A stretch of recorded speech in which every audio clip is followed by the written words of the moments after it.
आज तक आपने अलग अलग प्रकार की सड़क देखी होगी, रोड्स देखे होंगे, उबड़ खाबड़ रोड, कई सारे ब्रेकर्स वाली रोड, बड़े बड़े गड्ढों वाली रोड, कुछ कुछ बड़ी चिकनी सड़क। गाड़ी चलाने में बहुत मजा आती है ऐसी रोड पर हमारे देश में ऐसी रोड बहुत कम है। अब इनकी तादाद धीरे धीरे बढ़ रही है, लेकिन इसी कड़ी में एक बड़ा ही जबरदस्त इजाफा देखने को मिला है भारत के अंदर, जो होने वाला है, जो क्रांति लाने वाला है।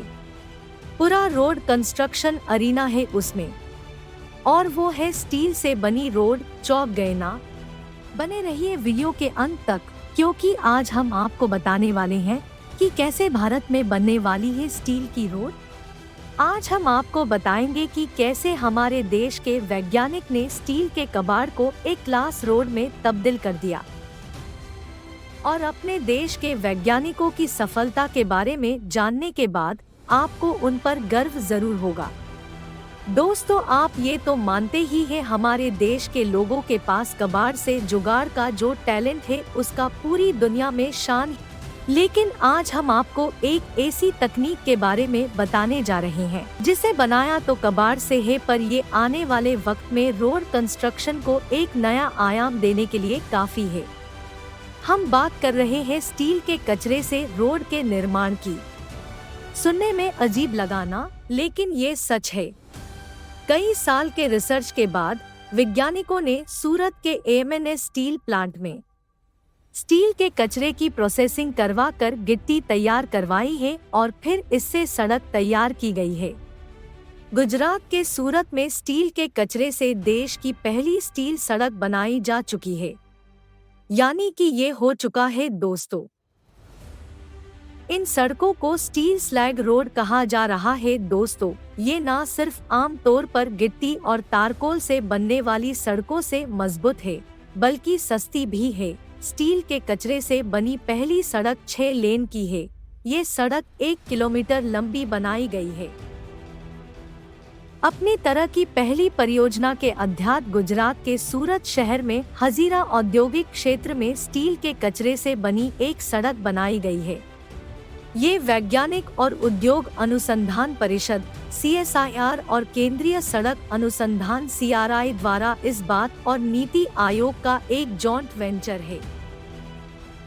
अब आप सोच रहे हैं कि आखिर स्टील से सड़क बनाई कैसे जाएगी और सड़क बनाने के लिए इतना स्टील कहां से आएगा। तो देखिए, आपको अगर ये लग रहा है कि इतना स्टील कहां से आएगा, तो बहुत ही आसान है। हमारे देश में स्टील के कचरे की कोई कमी नहीं है, तो गणित यहीं पर हल हो जाता है। देश में स्टील उद्योग से सालाना 20 मिलियन टन स्टील स्लैग यानी कि कचरा निकलता है, जिसकी वजह से कई जगह पर स्टील के यंत्रों के पहाड़ बन चुके हैं। एक रिपोर्ट में कहा गया है कि सन 2020 तक 300 मिलियन टन स्टील उत्पादन का लक्ष्य रखा गया है।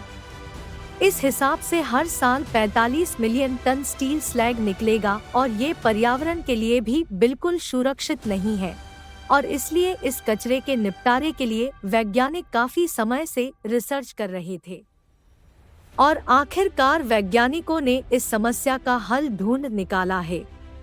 और अब स्टील के इस कचरे को देश भर के पार्ट्स यंत्रों से इकट्ठा किया जाएगा और उसे फैक्ट्री में लाकर प्रोसेस किया जाएगा, जहां इससे गिट्टी तैयार की जाएगी और इस गिट्टी का उपयोग रोड निर्माण के लिए किया जाएगा।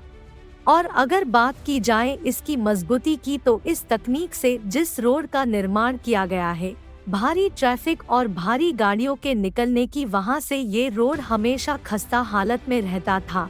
लेकिन अब जब इस रोड को स्टील के कचरे से बनाया गया है, तब से इस रोड पर से रोज 1000 से ज्यादा ट्रक 18 से 30 टन वजन लाद कर निकलते हैं। लेकिन इस रोड की परफॉर्मेंस बेहतर है, ये कहे पहले वाली रोड से कहीं ज्यादा बेहतर है। इसके अलावा ये सड़कें आम सड़कों से 30% तक कम मोटी है, और कम मोटाई का मतलब है कम लागत। इसलिए कह सकते हैं कि स्टील के कचरे से सड़क बनाने में सड़क की लागत 30% तक कम हो जाएगी। इस तरह स्टील के कचरे से बनी ये सड़कें न केवल मजबूत है बल्कि बराबर मानकर है। सबसे बढ़िया बात ये होगी कि हर साल मानसून में सड़कों के खराब होने की समस्या नहीं रहेगी। भाई भैया हो गया कमाल। अगर ऐसा हो गया तो हमको पोर्ट पूल से मिल जाएगी मीजा, और यही हम चाहते थे। मतलब इनके मेंटेनेंस का खर्चा भी कम होगा। अच्छा, अभी तक सरकार ने ये तय नहीं किया है कि ये सड़क बनाने के लिए स्टील की गिट्टी की कितनी मात्रा उपयोग की जाएगी। हो सकता है सड़क बनाने की सामग्री में स्टील की गिट्टी की पूरी मात्रा न मिला करके कुछ हिस्सा मिलाया जाए। इस बारे में और रिसर्च की जरूरत है। स्टील से सड़कें बनाने का सबसे बड़ा फायदा पर्यावरण को होगा, और इस तकनीक से सड़क बनाने से मोदी सरकार के वेस्ट को स्वास्थ्य और स्वच्छ भारत अभियान में भी काफी मदद मिलेगी। कुल मिलाकर देखा जाए ये तकनीक आने वाले समय में काफी ज्यादा उपयोगी हो सकती है। और इसमें खूबसूरत और खुशी की बात यह है कि इस तकनीक को हमारे देश के वैज्ञानिकों ने खुद ही आविष्कार किया है। तो भैया हम इससे आराम से कह सकते हैं, made in India steel road सड़क। तो दोस्तों, देखा आपने किस तरह हमारे देश के वैज्ञानिक का कबाड़ को कमाल में बदल रहे हैं। वैसे दोस्तों, ये पहली बार नहीं है जब वैज्ञानिकों ने कचरे से रोड बनाकर दिखाया है। इससे पहले भी वैज्ञानिक प्लास्टिक के कचरे से रोड बनाकर दिखा चुके हैं। और ये तो आप जानते ही होंगे, इस समय दुनिया की सबसे बड़ी समस्या प्लास्टिक कचरे की है। असल बात यह है कि प्रकृति के लिए नुकसानदायक प्लास्टिक जब सड़क बनाने के लिए इस्तेमाल होता है तो ये पर्यावरण को कोई नुकसान नहीं पहुंचता। प्लास्टिक की सड़क बनाने के लिए इस्तेमाल होने वाले बिटुमेन और प्लास्टिक के मिश्रण को उपयोग किया जाता है।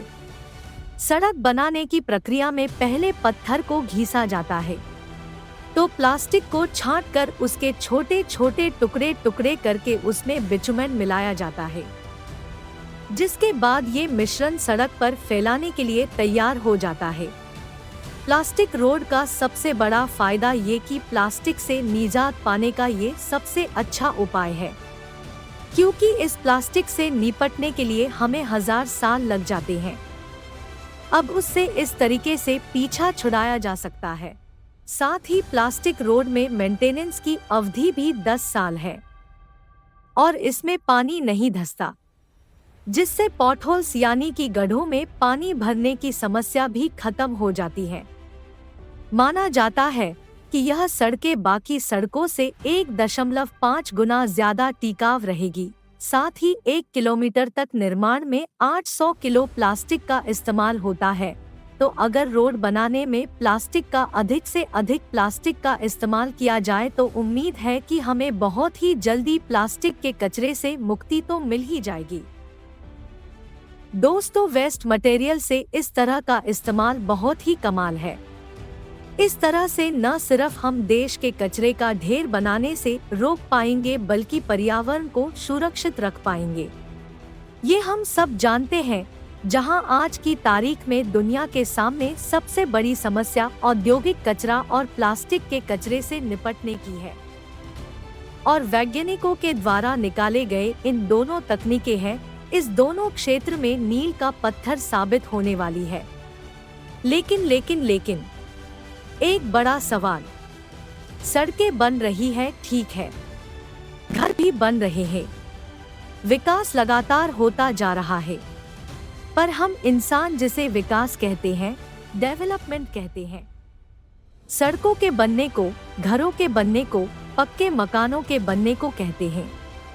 ना यहाँ कहीं को गड़बड़ है, कोई गलती, कोई सिंक्रोनाइजेशन एरर है। जरा सोचिए, जब पानी गिरता है बादल से, आसमान से जब पानी गिरता है तो गिरकर कहाँ एडजस्ट हो गया है, कहाँ सोख लिया जाता है। का पानी गिरता है, समुद्र से बादल बनते हैं और वो बादल उड़ते हुए आते हैं, ताजे पानी बन जाते हैं, खारे पानी से ताजे पानी बन जाते हैं। वो पानी बरसता है, नदी या नालों से भी जो भवाश उड़ती है उनसे भी बादल बनते हैं, वो भी आखिर बरसते हैं। जब ये बरसते हैं तो बरसने के बाद इस पानी का क्या होता है? जब वो मिट्टी में गिरता है तो मिट्टी उसे सोखती और नीचे जाकर वो एक्वाफरस बनाती है, वाटर प्रिजर्व के नाते अंडरग्राउंड, जिससे अंडरग्राउंड वाटर लेवल बढ़ता है। लेकिन अब लगातार सड़कें बनाएं, चाहे प्लास्टिक की बने, चाहे स्टील की बने, चाहे कंक्रीट की बनाएं, चलो सड़कें तो जरूरी है और वेस्ट को हैंडल करना भी जरूरी है। लेकिन हम घर भी लगातार बनाते जा रहे हैं, अपने बढ़ते जा रहा है दौर पॉपुलेशन का। जो खेत थे पहले कभी वहाँ धीरे धीरे है वहाँ पर कॉलोनीज बनती जा रही है। ये हर कस्बे, हर मेट्रो सिटीज में हो रहा है, एक्सपेंशन हो रहा है हर शहर का, लोग बढ़ रहे हैं, घर मकान बन रहे हैं। लेकिन होता क्या है इससे? जब पानी गिरता है तो मिट्टी तक नहीं पहुंचता, वो छतों में गिरता है और वहां से सीधा नालियों में होता हुआ फिर बाहर निकल जाता है, नदियों में जाता, नदियों से कनेक्ट होते हुए सीधा वो बाहर समंदर में चला जाता है। तो हमारा फ्रेश वाटर रिसोर्स जो है, नीचे पानी जो है अंडरग्राउंड, जो मिट्टी सोखती थी पानी बारिश का, वो रिचार्ज नहीं हो पा रहा है। एक्वाफरस वाटर लेवल जो है वो रिचार्ज नहीं हो पा रहा है, इसीलिए लोगों के बोर फेल हो रहे हैं, पानी नहीं मिल पा रहा है, कई जगह पर पानी की किल्लत हो रही है।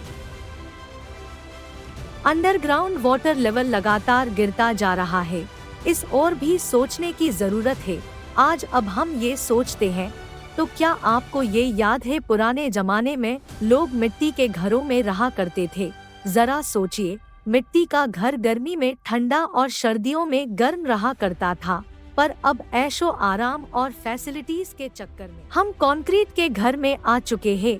हम ये नहीं कह रहे हैं कि आप अपने घर को छोड़कर मिट्टी के घर में रहने चले जाएं, लेकिन इस ओर भी हमारे वैज्ञानिकों को ध्यान देने की जरूरत है, क्योंकि अगर घर मिट्टी के होंगे तो पानी उसी जगह से मिट्टी के अंदर जमीन में जाएगा। लेकिन फिर भी कोई ना कोई टेक्नोलॉजी इस ओर भी आनी चाहिए कि ग्राउंड वाटर का जो एक्वाफरस है, जो अंडरग्राउंड वाटर लेवल है, उसे रिचार्ज करने की कोई ऐसी पद्धति, कोई तकनीक होना भी, डेवलप करना भी जरूरी है।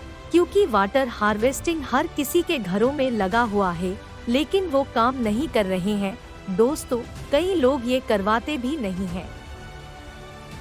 बड़े बड़े बिल्डर जो है उनको बोला जाता है 50% आप जगह छोड़ो, 50% आप बिल्डिंग बनाओ, लेकिन उसे इधर उधर घुस खिलाकर अपना काम निपटा लेते हैं। ऐसे में हम किस ओर बढ़ रहे हैं? क्या लगता है आपको? क्या किया जाना चाहिए इसमें? इस पे विचार करने की जरूरत है।